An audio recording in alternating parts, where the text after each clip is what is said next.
क्या आप जर्मनी में बच्चों के साथ काम करना चाहते हैं? क्या आप यहाँ पे किंडरगार्टन की जॉब करना चाहते हैं? क्या आप ये जानना चाहते हैं कि यहाँ पे जर्मनी में किंडरगार्टन टीचर जो है वो कैसे बना जाता है?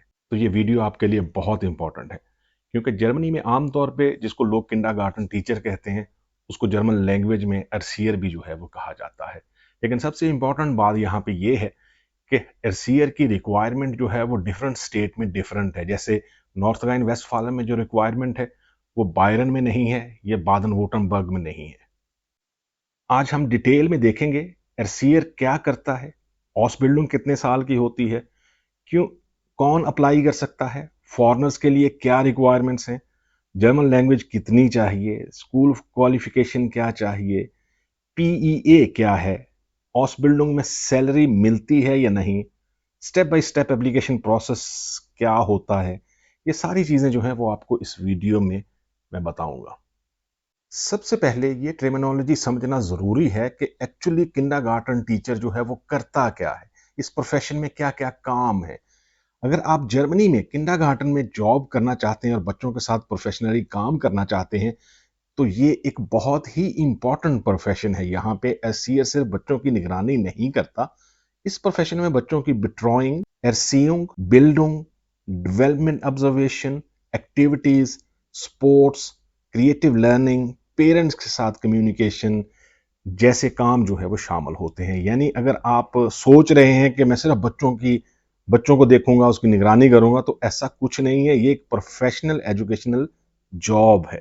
फर्ज करें आप सुबह किंडरगार्टन पहुंचते हैं, बच्चे आते हैं, आप उनका इस्तकबाल करते हैं, फिर डिफरेंट एक्टिविटीज हो सकती हैं, ड्राइंग हो गई, पेंटिंग हो गई, सिंगिंग हो गई, प्लेइंग हो गया, स्टोरी टेलिंग हो गया, आउटडोर एक्टिविटीज हो गई, मूवमेंट एक्सरसाइज हो गई। लेकिन इस ईयर का काम सिर्फ ये एक्टिविटी करवाना नहीं है, आप बच्चों की डेवलपमेंट भी ऑब्जर्व करते हैं। मिसाल के तौर पे कौन सा बच्चा ज्यादा सोशल है, कौन सा बच्चा लैंग्वेज डेवलपमेंट में सपोर्ट चाहता है, कौन सा बच्चा दूसरों के साथ इंटरेक्ट नहीं कर रहा। आप इन ऑब्जर्वेशन को प्रोफेशनल कॉन्टेक्स्ट में यूज करते हैं।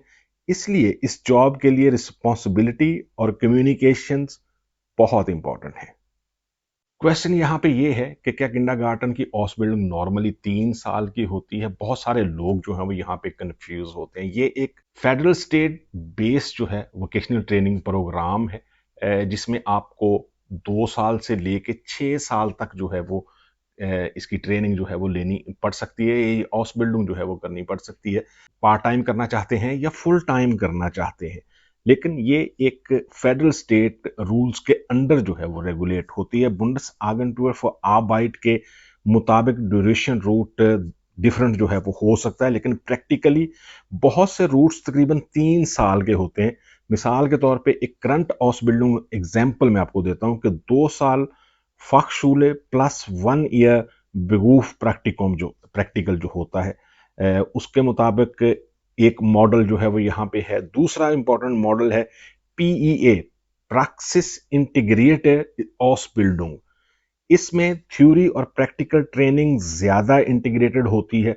कुछ करंट पीईए प्रोग्राम्स तकरीबन 3 साल के हैं और ट्रेनिंग के दौरान प्रैक्टिकल वर्क भी शामिल होता है। पीईए क्या है एक्चुअली, ये पॉइंट बहुत इंपॉर्टेंट है। पीईए मैंने पहले भी बताया कि प्रैक्टिस इंटीग्रेटेड ऑसबिल्डिंग। सिंपल अल्फाज में अगर मैं कहूं, आप स्कूल में थ्योरी भी पढ़ते हैं और साथ प्रैक्टिकल इंस्टीट्यूशन में काम या ट्रेनिंग भी करते हैं। ये ट्रेडिशनल स्कूल बेस्ड रूट से डिफरेंट हो सकता है।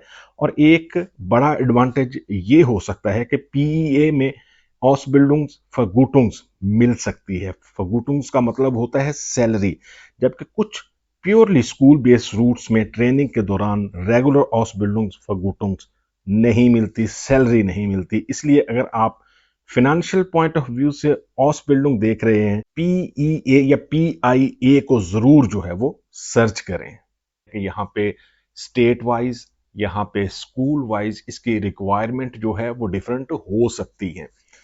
मिसाल के तौर पे कुछ प्रोग्राम्स में रियाल शूल अपशलुस या इसके बराबर जो क्वालिफिकेशन होती है और उसके साथ रेलिवेंट प्रिपरेटरी एजुकेशन या किंडा फ्लेगा या सोशल असिस्टेंस क्वालिफिकेशन, ये रेलिवेंट प्रैक्टिकल जो है वो एक्सपीरियंस आपके काम आ सकता है। जैसे इस तरह के रूट्स हो सकते हैं, साथ रेलिवेंट प्रैक्टिकल एक्सपीरियंस भी एक्सेप्टेड हो सकती है। इसलिए अगर आप पाकिस्तान या इंडिया से अप्लाई कर रहे हैं तो ये ना सोचें मेरे पास 12th है बस मैं डायरेक्ट अप्लाई कर दूं। आपको अपने स्कूल सर्टिफिकेट की जर्मन रिकग्निशन करवानी हो। ये आपको ऑटोमेटिकली एज्यूम नहीं करना चाहिए कि जर्मनी में एग्जैक्टली जो रियालशूल अब्सलुस या फाखोकशूल गाइफे के बराबर है। आपको रिकग्निशन जो है वो करवानी पड़ती है। उसके बाद जो है वो आप ये सोच सकते हैं कि आप यहाँ पे किंडरगार्टन में ऑसबिल्डिंग कर सकते हैं या नहीं कर सकते हैं। इसके बाद जो क्वेश्चन आता है वो है लैंग्वेज का, कि आपके पास कितनी लैंग्वेज जो है वो होनी चाहिए। देखें, इसके लिए लैंग्वेज बहुत इंपॉर्टेंट है। आपको बच्चों के साथ बात करनी है, अपने कोलीग्स के साथ बात करनी है। इसके अलावा जो पेरेंट्स आते हैं उनके साथ कम्युनिकेशन करनी है। यहाँ पे हर 3 मंथ के बाद, 6 मंथ के बाद एक पेरेंट्स मीटिंग होती है जिसमें आपको बताना होता है कि आपके पास जो क्लास है उसके बच्चे जो है वो किस तरह बिहेव कर रहे हैं। इसके लिए B1 जो है वो तो हरगिज नहीं चाहिए। आपके पास मिनिमम भी जो है वो B2 होना चाहिए, तब जाके जो है वो आप अप्लाई कर सकते हैं। बहुत सारी लैंग्वेज रिक्वायरमेंट जो है वो होती हैं। कम्युनिकेशन स्किल्स जो हैं वो आपकी अच्छी होनी चाहिए, और स्पेशली आप ये देखें, सिर्फ ये सोच के मत इस हॉस्पिटल को लें कि इसमें जो है वो आपको पैसे अच्छे मिलते हैं या आपको ऐसा हार्ड काम नहीं करना पड़ता। सिर्फ बच्चों के साथ जो है वो रहना है, बच्चों को ट्रेन करना है या उनकी केयर करनी है। इसके अलावा भी बहुत सारी चीज़ें जो हैं वो होनी चाहिए। आप खुद अगर क्रिएटिव माइंड होंगे तो तभी आप बच्चों को जो है वो बेटर गाइड कर सकते हैं। B2 जो है वो मिनिमम आप लोगों के पास होना चाहिए। इस हॉस्पिटल में आप पढ़ेंगे क्या? आप एजुकेशनल और सोशल टॉपिक्स पढ़ते हैं। ये बच्चों की जो डेवलपमेंट है वो किस तरह जो है वो होगी। इसके अलावा जो पेडागोगी है, बच्चों को एजुकेशनल सपोर्ट कैसे दी जाए। कम्युनिकेशन है, बच्चे और पेरेंट्स के साथ प्रोफेशनल कम्युनिकेशन कैसे करें। डाइवर्सिटी, डिफरेंट बैकग्राउंड्स और नीड्स वाले बच्चों के साथ कैसे काम करना है। ऑब्जर्वेशन, बच्चों की डेवलपमेंट को कैसे ऑब्जर्व और डॉक्यूमेंट करना है। करंट ट्रेनिंग प्रोग्राम्स में बच्चों की ड्राइंग डेवलपमेंट और एजुकेशनल प्रोसेसेस, कंसेप्ट्स और प्रोफेशनल आइडेंटिटी जैसे टॉपिक शामिल किए जाते हैं। ये इस तरह की चेंजिंग जो है वो यहाँ पे होती हैं। आपको ये भी बहुत इंपॉर्टेंट है कि आप सिर्फ बच्चों के साथ काम नहीं करते, आपको पेरेंट्स के साथ भी प्रोफेशनल रिलेशनशिप बनाना होती है। मिसाल के तौर पे पेरेंट्स पूछता है वीवा इस हॉइटा, यानी आज मेरा बच्चा कैसा रहा। आपको प्रोफेशनल अंदाज में जवाब देना है, इसलिए जर्मन लैंग्वेज यहाँ पे दोबारा बहुत इंपॉर्टेंट हो जाती है। अब ये भी बड़ा इंपॉर्टेंट क्वेश्चन है कि हॉस्पिटलिंग करने के बाद सिर्फ आप किंडरगार्टन में ही जॉब कर सकते हैं या और भी अपॉर्चुनिटीज जो हैं वो इस हॉस्पिटलिंग करने के बाद होती हैं। आप डिफरेंट जो सोशल पेडागोगिकल सेटिंग्स में काम कर सकते हैं। मिसाल के तौर पे अगर मैं कहूँ तो किंडरगार्टन तो है ही, यूगेनहिल्फे में काम कर सकते हैं, स्कूल के रिलेटेड एरियाज में काम कर सकते हैं। Einrichtungen für Menschen mit Behinderung, जो हैंडीकैप बच्चे होते हैं उनके साथ जो है वो आप काम कर सकते हैं। फॉर एग्जाम्पल, आप इंडिया से हैं, आप पाकिस्तान से हैं, बांग्लादेश से हैं, और यहाँ पे जो है वो किंडरगार्टन टीचर जो है वो बनना चाहते हैं। इसका प्रोसेस जो है वो किस तरह होगा। सबसे पहला स्टेप है आप अपनी एजुकेशन जो है वो उसको चेक करें, रिकग्नाइज करवाएं, ताकि आपको आइडिया हो कि जो एजुकेशन आपके पास है वो जहाँ यहाँ पे जर्मन लेवल में किस लेवल पे जो है वो रेलिवेंट है। अपने डॉक्यूमेंट्स की रिकग्निशन जो है वो करवाएं, जो भी डिग्री आपके पास है वो करवाएं। जर्मन लैंग्वेज जो है वो इम्प्रूव करें, ये बहुत ज़रूरी है। सिर्फ B1 जो है वो इनफ नहीं है, आपके पास मिनिमम जो है वो B2 होना चाहिए। और यहाँ पे आके भी जो है वो आप कोशिश करें कि अपने जो लैंग्वेज लेवल है उसको इम्प्रूव करें, अपनी लैंग्वेज को जो है वो इम्प्रूव करें। जिस स्टेट में जो है वो आप अप्लाई करना चाहते हैं बुंडसलैंड में, उसकी रिक्वायरमेंट जो है वो चेक करें। जैसे मैंने आपको बताया कि यहाँ पे जो स्कूल्स हैं, जो स्टेट्स हैं, हर किसी की रिक्वायरमेंट जो है वो डिफरेंट है। सीवी और मोटिवेशन लेटर जो है वो उस पर बहुत ज़्यादा डिपेंड करता है। आपका इंटरेस्ट जो है वो शो होता है मोटिवेशन लेटर पे कि आप क्यों ये ऑस बिल्डिंग जो है वो करना चाहते हैं।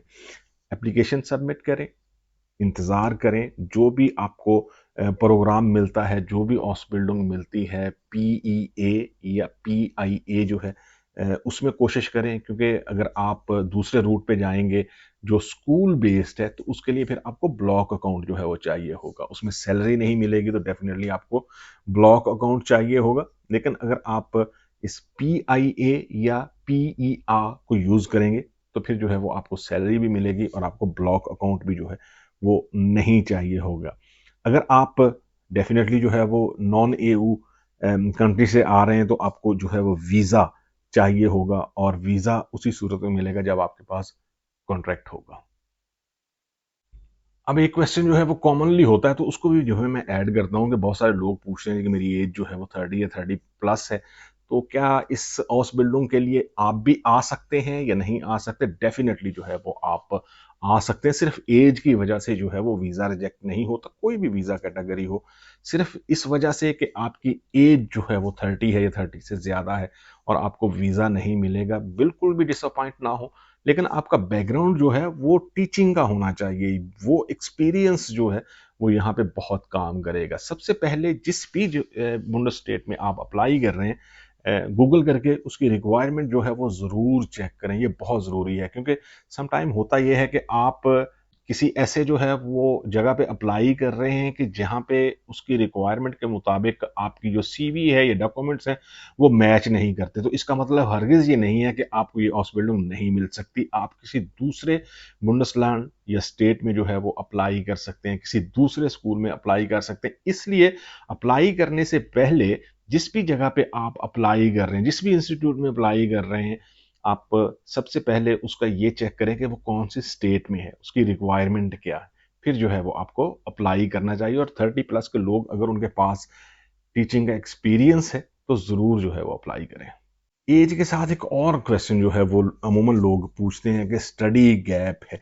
अगर आपने फॉर एग्जांपल 2017 में जो है वो एजुकेशन कंप्लीट की है तो डेफिनेटली 2026 तक या 27 तक जो है वो आपने कुछ ना कुछ तो किया ही होगा ना, कोई एक्सपीरियंस जो है वो आपके पास होगा।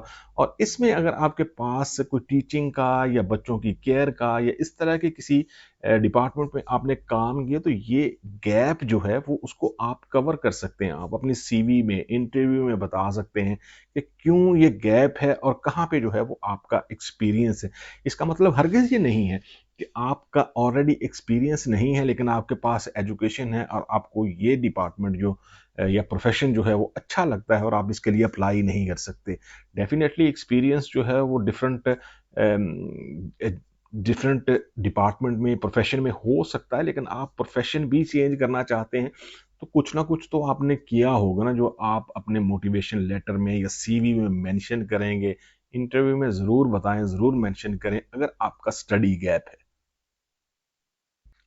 और लास्ट पे जाते जाते आपको बताऊंगे, अगर आप इस प्रोफेशन में इंटरेस्टेड हैं तो इसकी सैलरीज जो हैं वो बहुत ज़्यादा होती हैं। इसके अलावा आपको पता होगा कि यहाँ पे चूँकि छुट्टियाँ वगैरह जो है वो बहुत ज़्यादा होती हैं और ये काम इस तरह का है कि सुबह जाना है और दोपहर के बाद जो है वो आपने वापस आ जाना है। बहुत ज़्यादा सैलरी ऑप्शंस होती हैं यहाँ पे, डिफरेंट होती हैं। ये भी यहाँ पे स्टेट वाइज है।